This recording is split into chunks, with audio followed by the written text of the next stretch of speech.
नमस्कार दोस्तों, आपका स्वागत है। दोस्तों, हमारे हिंदू धर्म में मृत व्यक्ति के शव के दाह संस्कार को लेकर कुछ खास नियम बनाए गए हैं। अगर हम इन नियमों का पालन ना करें तो परिणाम भयंकर सामने आ सकते हैं। एक साधारण आत्मा भी कहर ढाने वाली दुरात्मा साबित हो सकती है। आज की कहानी हमारी ऐसी ही घटना पर आधारित है। आइए जानते हैं क्या हुआ था भोलेनाथ के साथ। भोलेनाथ नाम का एक आदमी उत्तराखंड के एक छोटे से कस्बे में रहता था।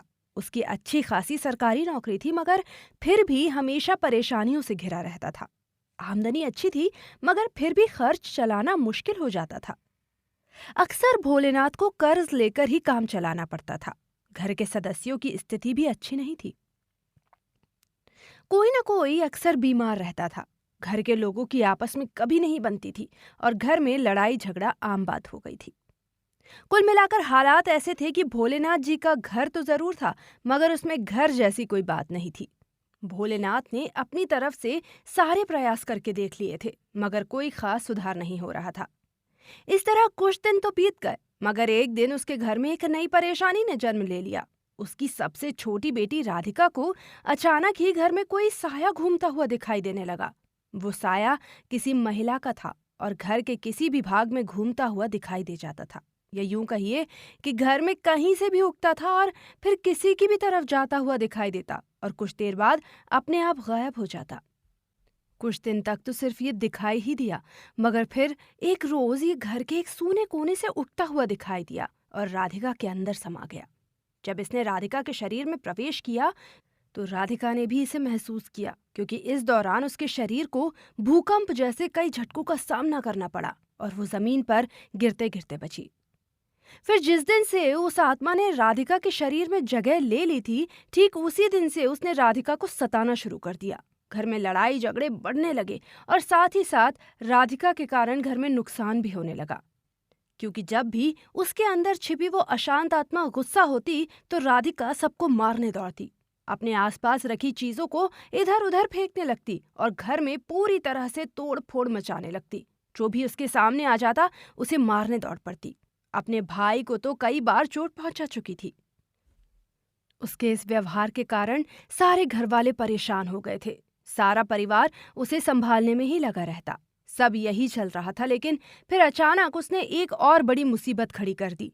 हुआ ये कि देर सवेर जब भी मन करता उठकर अकेली ही शमशान घाट पर पहुंचने लगी और वहां जाकर अजीबोगरीब हरकतें करने लगी। अकेले ही न जाने किससे बातें करती दिखाई देती। वहां जाकर खूब चीखती और चिल्लाती और रोती बिलखती।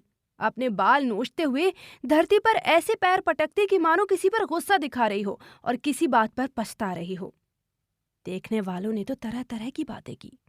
कुछ लोगों ने भोलेनाथ को ये भी कहा कि तेरी बेटी पागल हो गई है और तू इसे पागल खाने छोड़ा। कुछ ने कहा कि इसमें डायन बस गई है, अब इसे घर में मत रखना। मगर राधिका की बूढ़ी दादी ने जो समझा वो समझना किसी के बस की बात नहीं थी।